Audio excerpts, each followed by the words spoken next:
Preguntas. Ahora sí.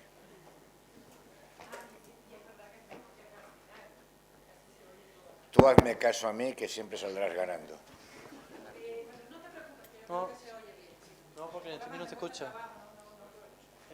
Ah, que no se graba. Bueno, esto puede ser para el FBI. Claro. Primero quería decir, porque he tratado de tomar nota más o menos de lo que se ha dicho. Ningún médico tiene que andar, porque lo que dijo el señor Roel, con un manual de medicina legal, que se sepa. Todas las historias clínicas son documentos médicos legales, todas. Y el médico que no escriba lo que debe escribir es su problema. Eso no es buena asistencia sanitaria. Ni por la carga sanitaria se puede permitir que un médico no ponga lo que tiene que poner. Eso lo sabe todo el mundo y eso no es medicina legal, eso es medicina. En segundo lugar, en una urgencia se trata la urgencia. Y lo que el médico recoge es lo que dice el paciente. Bien sea, perdón, quería decirle, yo soy perito, soy cirujano y soy intensivista, pero hace muchos años, ya, hace más de 30 años. Para más o menos entendernos, que como algunos abogados no sé qué y el otro no sé cuánto, pero todo el mundo aquí más o menos sabe. Vale. Lo que se pone en la urgencia es lo que el paciente refiere. Y si el paciente refiere algo, pero el médico ve tal cosa, señores, la medicina es una ciencia no exacta, pero requiere de 6 años de estudios y después a veces unas especialidades y que se tiene que llegar a diagnósticos. No se puede, en medicina, no es 2 más 2, no es 4, pero no puede ser 9 y otro día 8 y otro día 7, porque entonces los cirujanos nunca haríamos un diagnóstico y siempre estaríamos operando cosas equivocadas. Y para la medicina, acuérdense que también está el diagnóstico y está también la responsabilidad civil de un médico. Por tanto, hay que tener en cuenta que lo que se dice en urgencia tiene algo que tiene que tener toda la credibilidad posible, pero el médico ahí no le está preguntando, venga acá, pero exactamente por dónde le dio el coche. Pero lo único que puede recoger es si la persona dice que tiene dolor o lo que por sus manos puede ver que es una contractura. En lo que se refiere a la asistencia que sigue después, es lo que yo quería decir y me parece sumamente importante que todos los médicos tenemos un criterio que se nos olvida, que es el primum non nocere, que es primero no hacer daño. Yo he visto, y lo sabemos todos, clínicas de rehabilitación donde dice que se tratan personas con un EVA 9 y le dan fisioterapia, pues a ese médico hay que cogerlo preso. Es que no es de otra. Pero aparte, una patología leve que ni siquiera lleva rehabilitación, no la lleva. Lo que se hizo en Barcelona hace muchos años, eso está muy anticuado, señores. Spine sí, ahí sí se habla de medicina de la columna. Y resulta que estos que tienen un EVA 9, le ponen tratamiento rehabilitador, que no lo lleva y salen peor. Pues yo creo que es un principio de cualquier médico denunciar a una clínica donde no hay un solo paciente que salga bien. ¿O cómo entonces se hacen las denuncias por responsabilidad sanitaria? Porque yo también hago pericia para responsabilidad sanitaria y nadie denuncia clínicas que nunca curan y al contrario quedan peor. Pero además, que no los remite ningún médico, los remite su letrado, que es el que decide quién lleva un tratamiento o no. Partamos de hecho, eso es lo que decían. Siempre que se hace lo mismo, se termina haciendo igual. Por tanto, como decía Ainhoa, si dejamos pasar las cosas, pues después no las vamos a poder reclamar. ¿Y qué pasa con el perito? Que es el punto, yo creo, como de inflexión de toda esta historia. Es el único que se sienta de verdad con el lesionado, pero explorarlo como médico, que es lo que estamos reclamando. Una asistencia sanitaria, o ¿qué pensamos? Que los médicos que somos peritos es porque no teníamos otra cosa que hacer. Desgraciadamente nadie nos respeta, ni los unos ni los otros.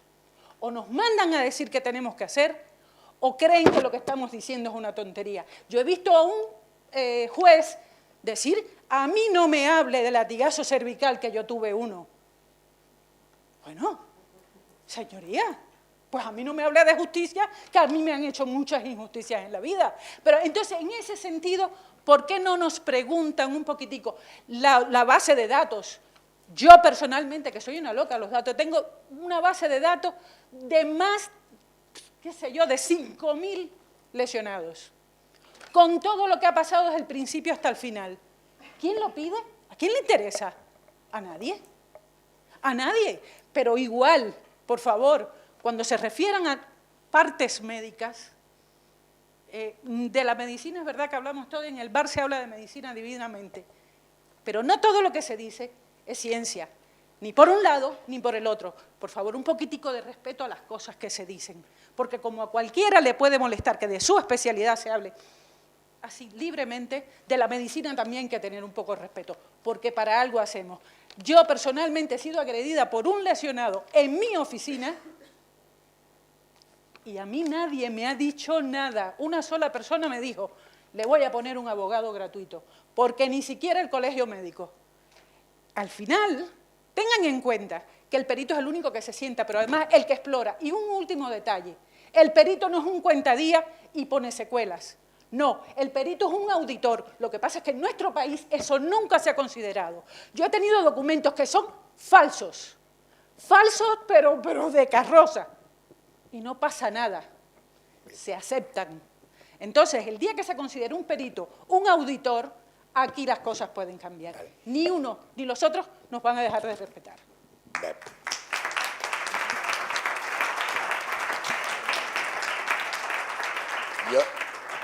Yo, Ana Cilma, te agradezco el speech, pero sabes que yo soy sumamente pragmático. Estamos hablando del convenio de asistencia sanitaria. Sabes que tengo preparada una charla sobre el ejercicio de la profesión. Ese sería el momento de la reivindicación, no hoy. Hoy estamos hablando de los problemas que tiene el convenio de asistencia sanitaria. Los peritos ahí no entramos, entramos más que nada los responsables de compañías de asistencia sanitaria, de seguros, que podemos ver todas estas cosas. Y lo que se trata de plasmar hoy es qué defectos tiene el convenio, qué hacemos mal las compañías, qué hacemos bien, qué no tiene el convenio, qué debería tener. El problema es que yo sabía la charla de José Pérez Tirado, pero el problema es, ¿y por qué la firmaron? ¿Por qué no se han sublevado? Yo, si no quiero ir a un restaurante gallego porque no me gusta el marisco, no voy. El problema es que luego todo esto tiene sus implicaciones. Yo abogaría por ese punto C, porque yo antes soy médico, me considero médico, y lo que quiero es ver eso, tipo poco Francia, se hace todo, se ven las facturas y se decide. Pero lo que tenemos es lo que hay. Y volviéndote a agradecer el comentario, pero hablemos de lo que son la situación, lo que nos ha reunido hoy, el convenio. Sí, después... y después el señor Coca. Sí, al doctor Carlos Represa. La verdad que lástima, me perdí los primeros 5 minutos, pero bastante interesante, sobre todo por el... Yo soy un fanático de la ciencia y creo que lo que realmente nos despegó la medicina de lo que veníamos haciendo en los últimos 1000 años fue cuando realmente empezamos a hacer una verdadera ciencia y empezó a hacerla, no elucubrar, sino que realmente empezáramos a utilizar los datos científicos para tomar las decisiones. Yo la pregunta que quería hacerle realmente era desde el punto de vista de las medidas de seguridad que se realizan a nivel de los vehículos. Si podemos ver los vehículos como han avanzado en los últimos 100 años, las medidas de seguridad, por supuesto, han ido con sus retrasos respectivos. Los primeros, quiero recordar, por supuesto, que fueron el cinturón de seguridad, después han sido los airbags y después han habido una serie de muchas de todas ellas. Está claro que probablemente hemos ido primero con niveles de seguridad, sobre todo desde el punto de vista de mortalidad. Luego hemos ido poco a poco a ir reduciendo a niveles de morbilidad y creo que estamos realmente en un punto donde lo que parece que más vemos definitivamente, por lo menos lo que nos dedicamos a esto, es el síndrome latigoso cervical, claramente. Pero entonces definitivamente, así como la principal causa de baja laboral en el mundo entero es la lumbalgia mecánica y por tanto llama la atención que los estudios de Framingham se hayan gastado todo el pastizal del mundo y absolutamente todos sabemos que el colesterol lo tenemos que cuidar y nadie en el mundo sabe o come, cuando come mal pues tiene un sentimiento de remordimiento. Llama la atención que nadie se cuide la espalda, ni mucho menos la columna en su vida. Entonces, desde el punto de vista, y a lo que voy, Si es tan importante el cuello y en su efecto la columna, porque también se ve afectado, a nivel desde el punto de vista científico, por lo menos porque veo que usted innova y está metido en este mundo de innovación, ¿existen estudios? ¿Está planteado? ¿Hay algún tipo de ámbito respecto a evitar los latigazos cervicales? Un cinturón a nivel de cuello, digo porque yo realmente lo he estado planteando mucho en la cabeza y decir hasta patentarlo, pero no me ha dado todavía el cerebro. Y la verdad que aprovechándolo con una persona de su eminencia, saber si existe algo o qué se ha planteado. Muchas gracias por la pregunta. A mí esto me recuerda una frase de un investigador, Coronel Scott, allá por los años 50, que iba, piloto canadiense, que iba en una avioneta, él y su compañero. Su compañero se mató y él no se mató porque llevaba un cinturón primitivo abdominal. Aquel hombre dijo una frase en su día que fue icónica, ¿no?, en la investigación de la accidente de circulación, que fue que para allá por los años 50 nos preocupábamos de transportar huevos seguros en camiones y no nos preocupábamos de transportar personas seguras en los vehículos, ¿no? Fue un hombre muy crítico con esto. En cuanto a la columna, lo que se ha implementado últimamente para intentar mitigar el latigazo cervical, primero fue, allá por los años finales de los 80, el reposacabezas activo, que en caso de colisión tiene un dispositivo pirotécnico que activa y ajusta el reposacabezas, y el segundo, son mecanismos mecánicos, perdón, y el segundo es el asiento que evita el ramping del tórax, que es el que provoca el latigazo cervical. El latigazo cervical ya no es aquel mecanismo clásico de aceleración-desaceleración de cuello. Es un mecanismo que la columna se produce una especie de esitálica y justo en ese momento, que es aproximadamente en el 20-40 milisegundos, el tórax produce un efecto de compresión hacia arriba y provoca ese fenómeno de pinzamiento. Ese es el mecanismo de lesión de latigazo y los nuevos asientos evitan ese mecanismo de ramping de tórax.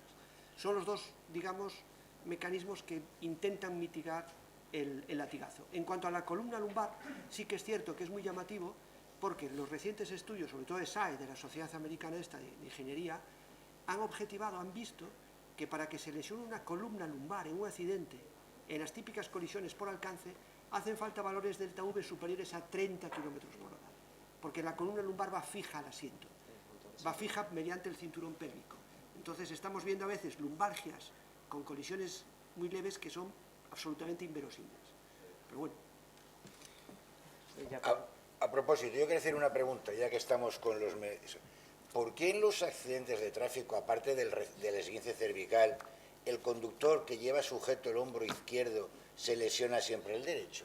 Y el acompañante que lleva sujeto el derecho, el que se lesiona es el izquierdo. ¿Habría que cambiar los métodos de retención o estamos en simulación de lesiones? A ver, es una cosa muy curiosa. A mí una de las cosas que más me llama la atención cuando veo muchos accidentados de tráfico es lo que yo llamo la cascada de diagnósticos, ¿no? El primer diagnóstico, latigazo cervical, luego el lumbar, luego el dorsal, luego el hombro izquierdo, luego el hombro derecho, luego la rodilla derecha. Biomecánicamente es imposible lesionar un manguito rotador en una colisión por alcance simple, imposible, porque para la rotura del supraespinoso hace falta un mecanismo excéntrico de abducción que comprima el supraespinoso debajo del acromion, y eso es imposible en un latigazo cervical a baja velocidad. Hacen falta fuerzas excéntricas elevadas. ¿Qué sucede? Y esto a lo mejor no debería decirlo aquí, pero yo estoy viendo que, y me voy a atrever a decirlo, absoluta iatrogenia. Yo veo pacientes que van por un latigazo cervical que el estudio de Spine, como decía Nacirma, dice que los tipo 1 no necesitan fisioterapia. Estoy viendo pacientes que hacen 50 sesiones de fisioterapia, que salen del fisio y me decían, me salí mazado del fisio. Les cascan el hombro, les cascan el cuello. Yo creo que eso también había que hablar de eso, porque eso es muy relevante.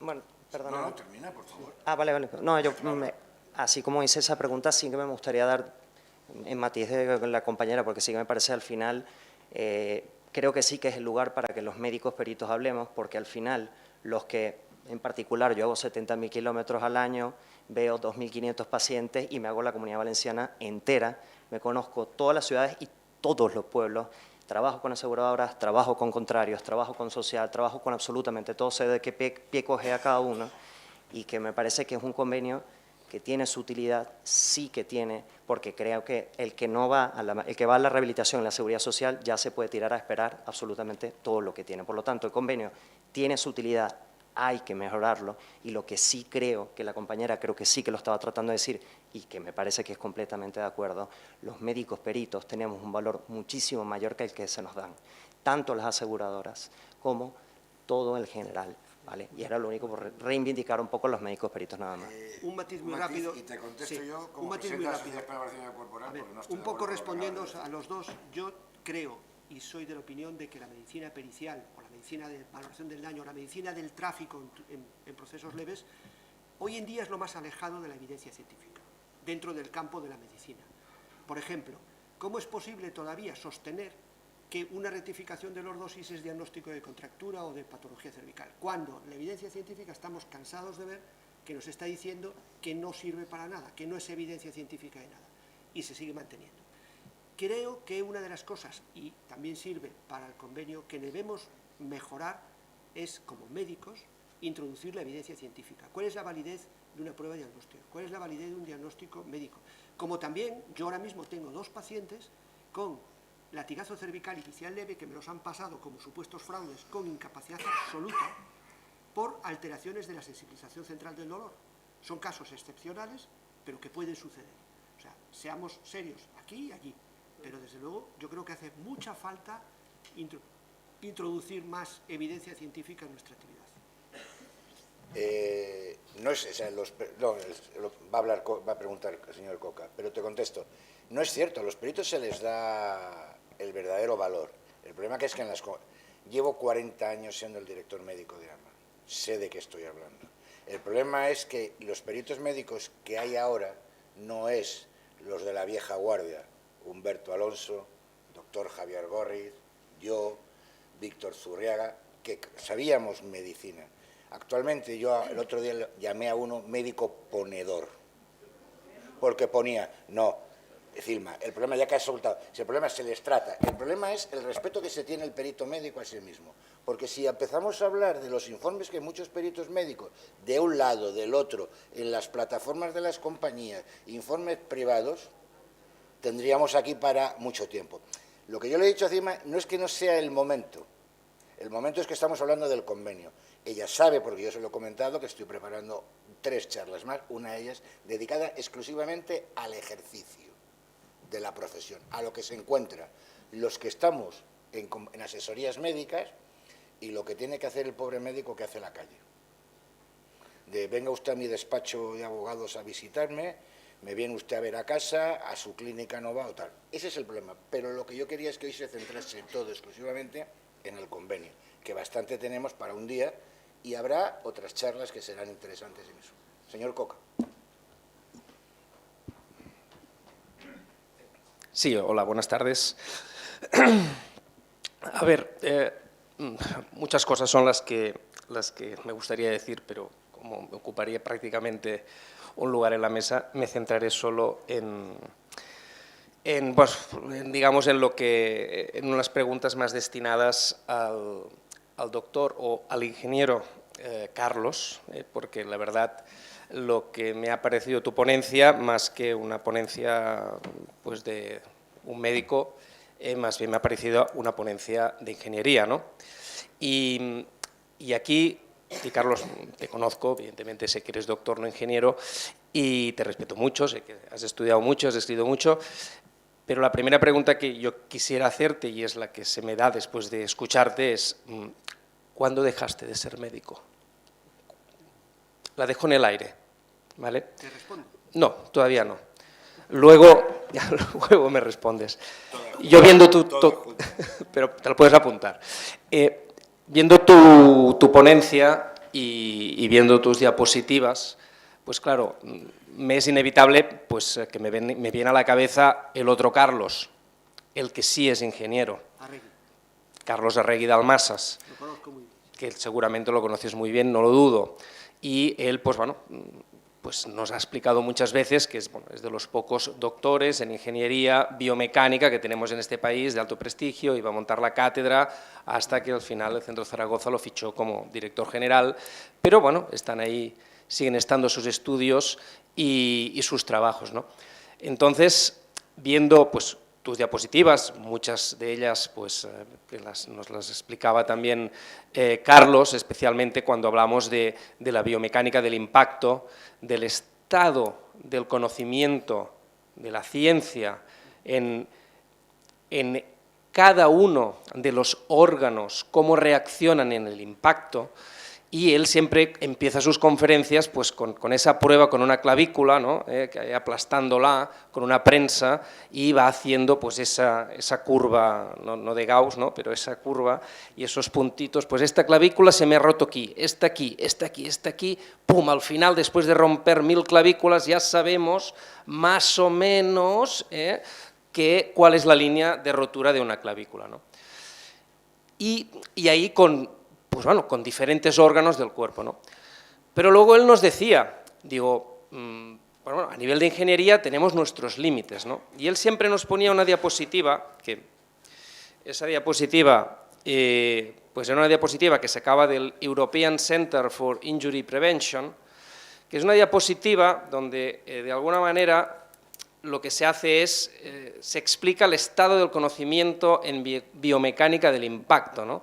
Y ahí es muy gráfica porque está en inglés, pero bueno, algunos ejemplos nos describen todos los body regions, la body region, el injury mechanism y el impacto tolerance, y por diferentes estrellitas nos va poniendo, pues, cuantas más estrellitas, más conocimiento hay de cómo reacciona determinado órgano a un impacto y cuántos menos, ¿no? Entonces, por ejemplo, pues en las clavículas o en las costillas, pues las 4 estrellas es el máximo conocimiento que hay, porque bueno, es muy fácil sacar de un muerto un huesito, o simplemente de esto se pueden hacer pruebas con gente viva, ¿no? Pero luego te ibas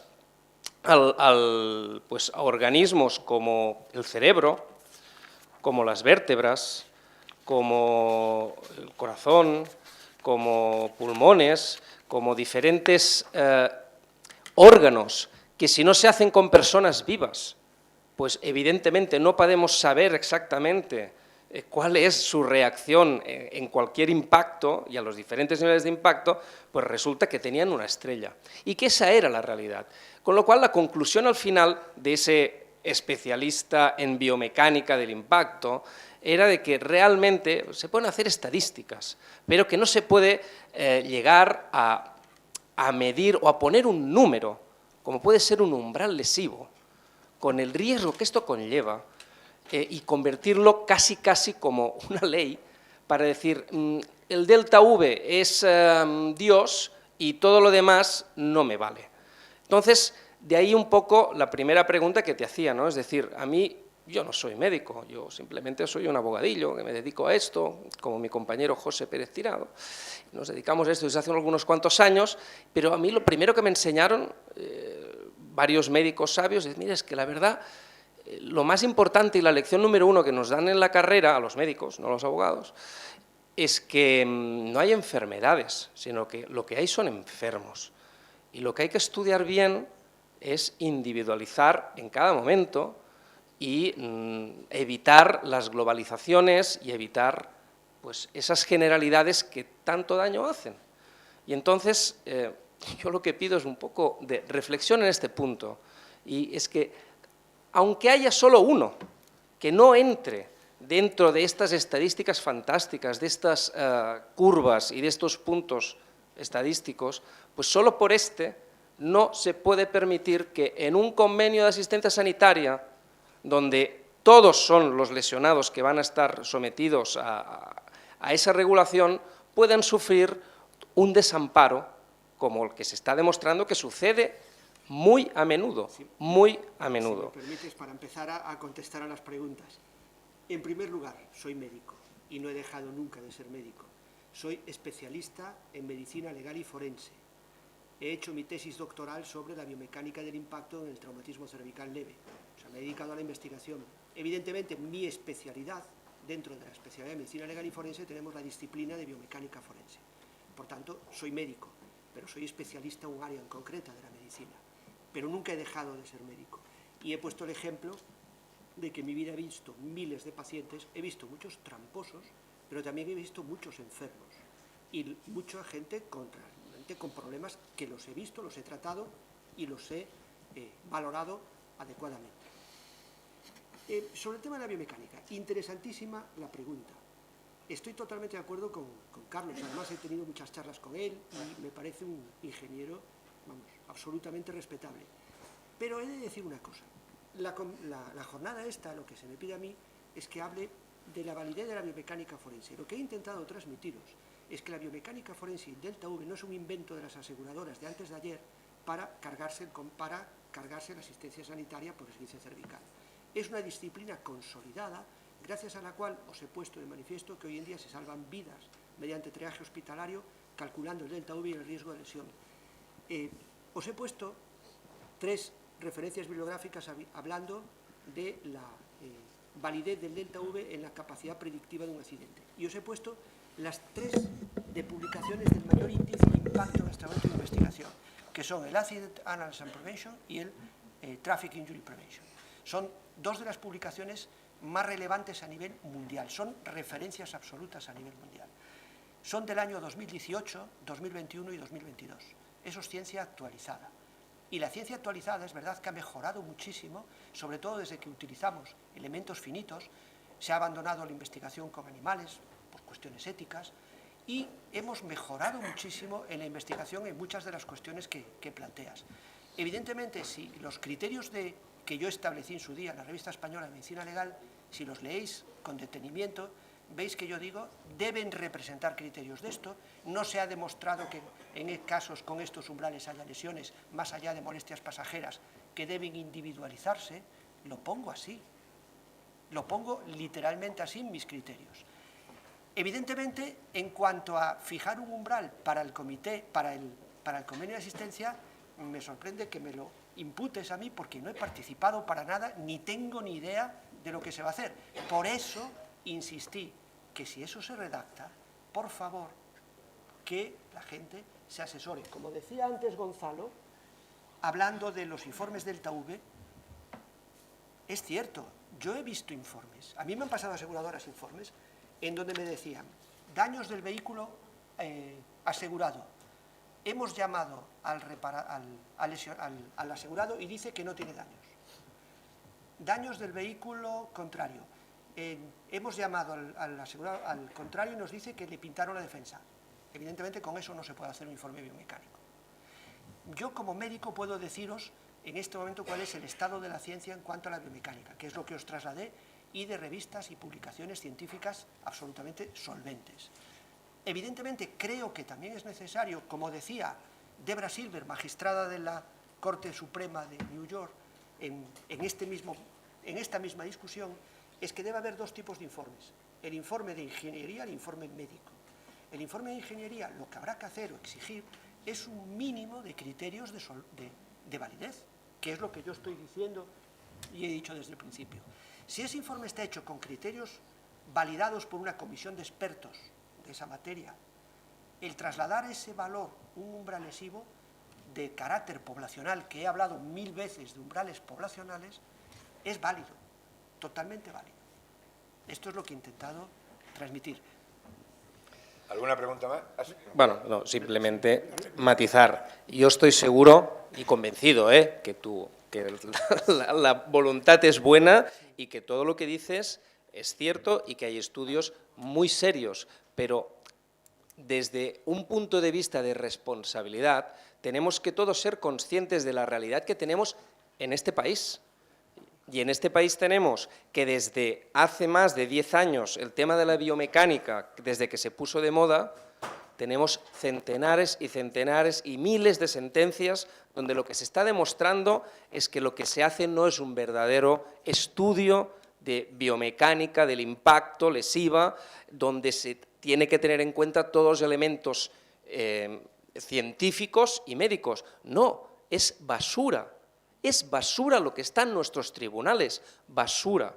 Así de claro, y así lo avalan, pero vamos, miles de sentencias que tenemos desde hace años. Y podríamos poner aquí miles de ejemplos. Entonces, a partir de aquí dices, bueno, un acto de responsabilidad. Los juristas pedimos un acto de responsabilidad. Estamos jugando no con vidas humanas, pero sí con la integridad física de las personas. Entonces, sabiendo que esa es la práctica habitual de nuestro país, permitir que esto se meta en un convenio donde ni tan siquiera va a haber control judicial, sino que se va a decidir esto, digamos, entre una subcomisión donde no hay jueces, no hay víctimas y que, pues bueno, no sé yo realmente esto cómo va, porque como víctima no lo vivo, pero evidentemente que las compañías ponen este tipo de informes y seguramente los hospitales no ponen el contrainforme, porque hacerlo bien vale dinero, no los 20, 30, 40, 80 euros que se están pagando por ahí las compañías para hacer estos informes, pues realmente por un acto de responsabilidad esto no hay que permitirlo, hay que sacarlo, porque no hay seriedad.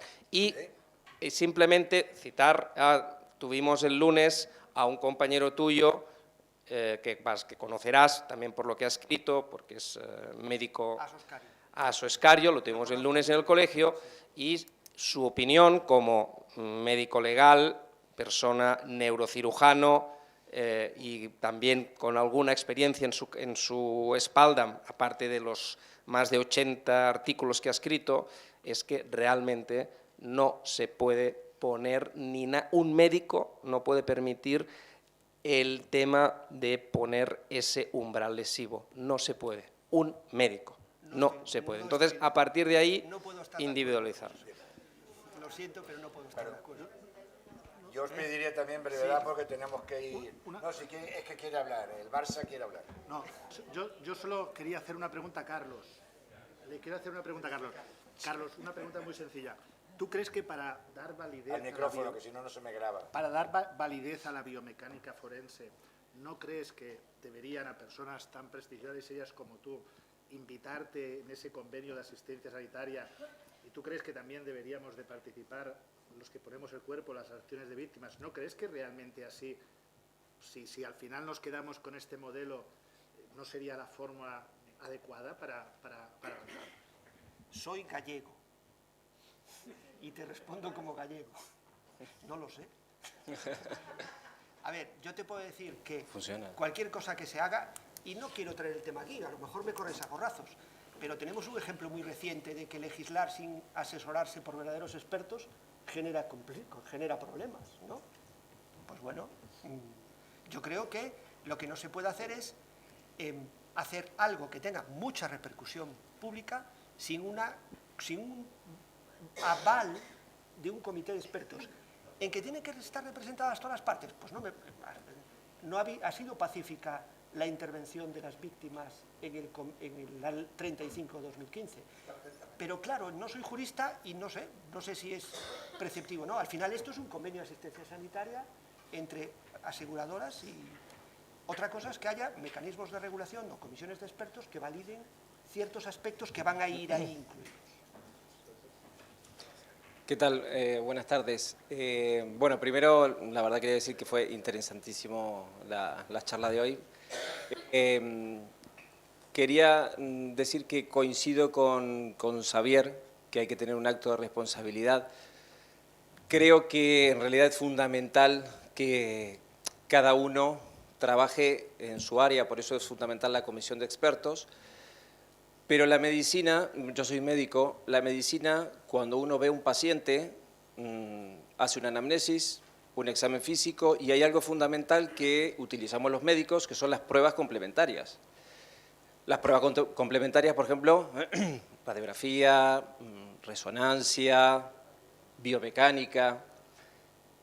La resonancia de rodilla, por ejemplo, tiene una sensibilidad de un 96% y una especificidad de un 64%.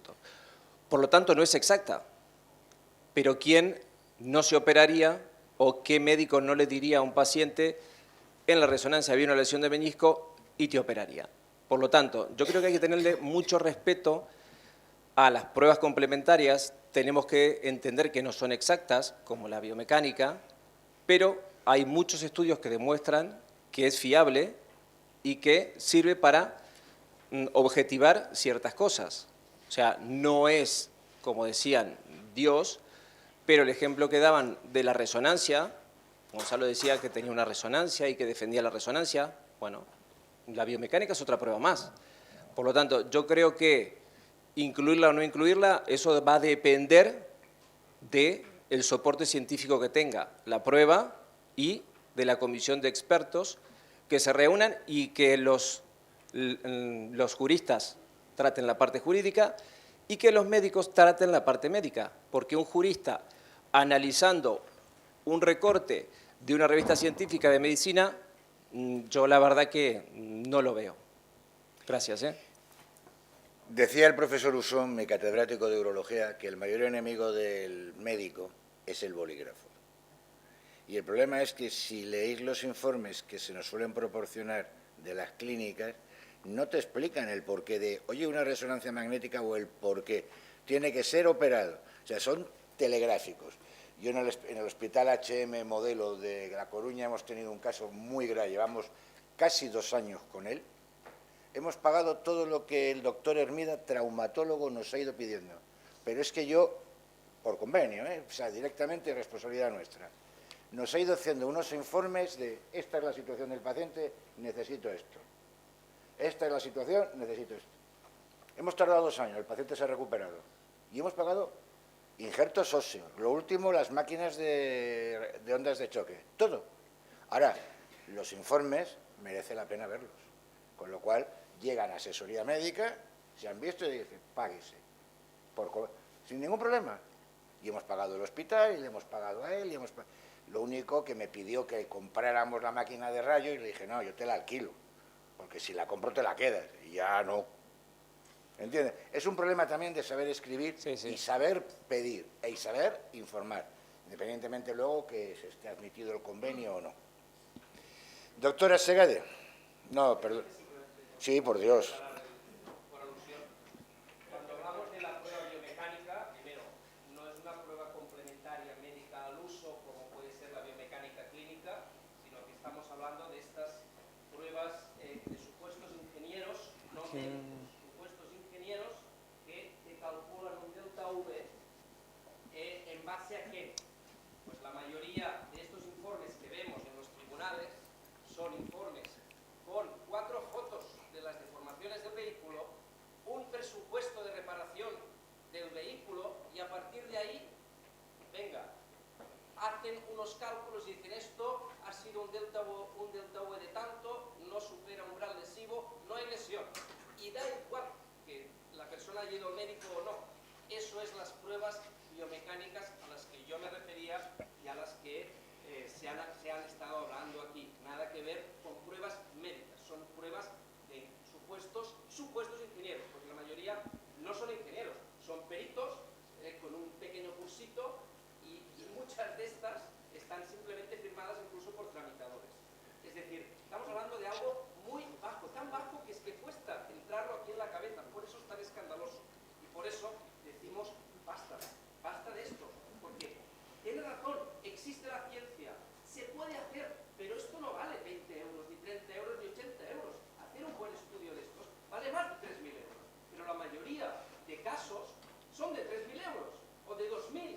Entonces, evidentemente, ¿qué compañía se va a gastar o va a encargar un peritaje serio para intentar acreditar que no hay nexo causal viéndolo bien, estudiando a la persona, estudiando el vehículo? Cuesta mucho dinero esto. Entonces no se hace, y lo que se hace es esa basurita, porque es basurita. Y por eso es lo que decimos. Teresa, perdona, ahora. Evidentemente que hay de todo, pero... Si evitamos las confrontaciones, mejor, pues si nos eternizamos. Doctor, y luego la doctora Segade, por favor. Buenas tardes. Primero quería hacer un poco la referencia a lo que comenta el señor. La prueba biomecánica, la intensidad, ya sabemos que tiene cierta importancia científica. No solamente es un parámetro algorítmico o matemático, sino que es una fuerza que se transmite a un cuerpo, a una fisiología, a un músculo, a un ligamento que tiene cierta influencia. Se estira, se puede llegar a romper o no se puede llegar a romper. Por eso yo creo que tiene importancia, porque en muchos de estos casos no tenemos manifestaciones clínicas, tenemos solamente manifestaciones subjetivas, que es el dolor, limitación funcional que se puede muy fácilmente simularse. Y luego resulta que llega un caso que hace un año hace 80 sesiones de tratamiento fisioterápico y después de un año nos llega un estudio biomecánico que dice que no hay intensidad suficiente para sufrir las lesiones. Entonces yo pregunto a los médicos asistenciales, ¿a qué estaban aplicando 80 sesiones? ¿Qué manifestaciones tenían? ¿Qué pruebas objetivas tenían? ¿Qué manifestaciones objetivables tenían? Aplicaban porque aplicaban. Esto yo creo es una parte de abuso. Otro abuso, que llevamos 90 días de evolución de esguince cervical y de repente resulta que a un paciente le intervienen para una rotura del ligamento con un componente crónico y el médico traumatólogo le pone claramente que gonalgia después de un traumatismo, de un accidente de tráfico. No se puede incluir en un accidente de tráfico todo, porque existe una ciencia como es el biomecánica traumática, que tiene importancia para nosotros, para los médicos. Y está demostrado. Gracias. Doctora Segade. Pero el problema de todo esto, volvemos a lo mismo, es el funcionamiento. Una cosa es el informe biomecánico, otra cosa es lo que algunas compañías podemos hacer de encargar pseudoinformes, que es lo que... No, la culpa es de todos. Aquí habría que ver, porque tiene razón, de los que se ve firmados por peritos de chapa y pintura. Doctora, última pregunta. Bueno, creo que voy a hablar del convenio, para empezar. Y es gallego. Vale, la primera, y no va por orden, la mayor parte de los que estaban en esa mesa firmaron ese convenio de asistencia sanitaria privada. La sociedad de Roel, la sociedad tuya, se ha firmado por todas partes. Como dijo Aroa, todo tiene una mejora y de eso soy la primera que está de acuerdo porque estoy en una subcomisión.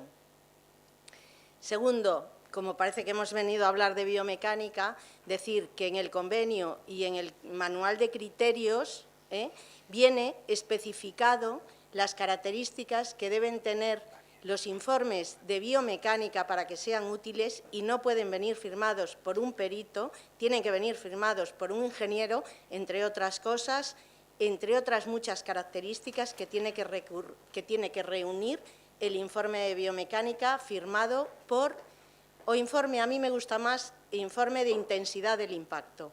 Y en segundo lugar, se requiere dentro del convenio para rehusar un no nexo, que nunca se rehúsa la asistencia sanitaria de urgencias, se necesita un informe médico que acompañe a ese informe biomecánico.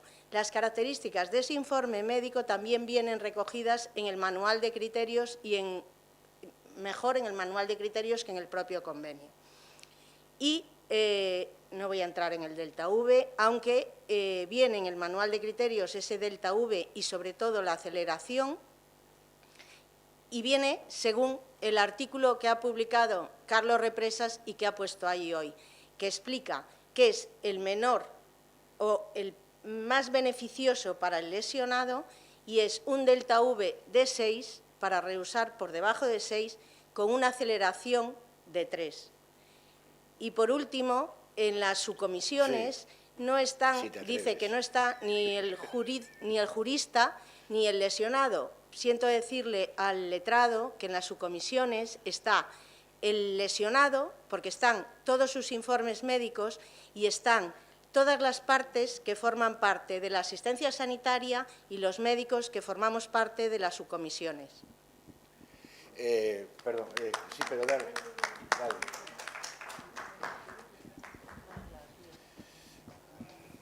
Mira, como has preguntado, y efectivamente, ellos no firmaron, al revés, están pidiendo firmar. Nosotros las clínicas... No, están pidiendo participar y poder estar. nosotros sí firmamos. Y yo se lo he explicado a él porque como al principio decía, ¿y por qué habéis firmado? ¿Y por qué?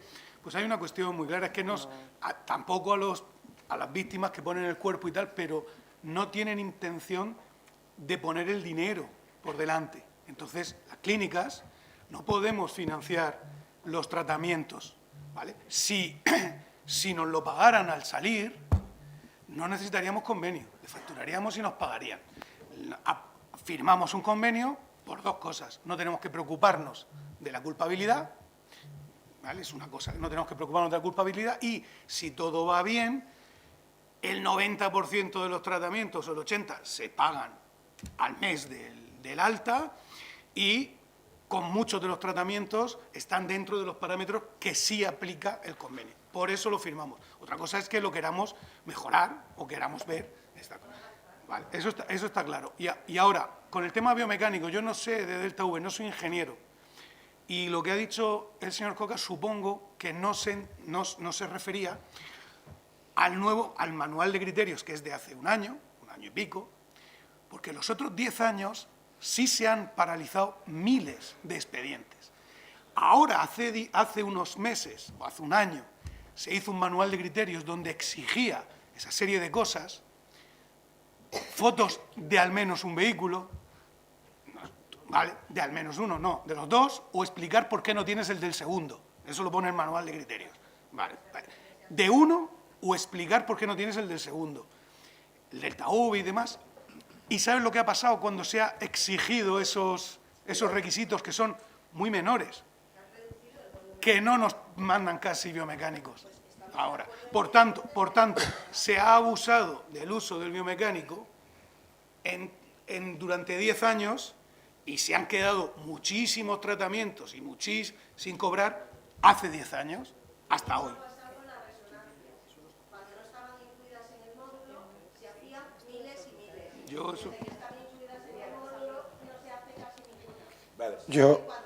Yo te digo, estamos hablando del biomecánico y te me gustaría preguntar una cosa.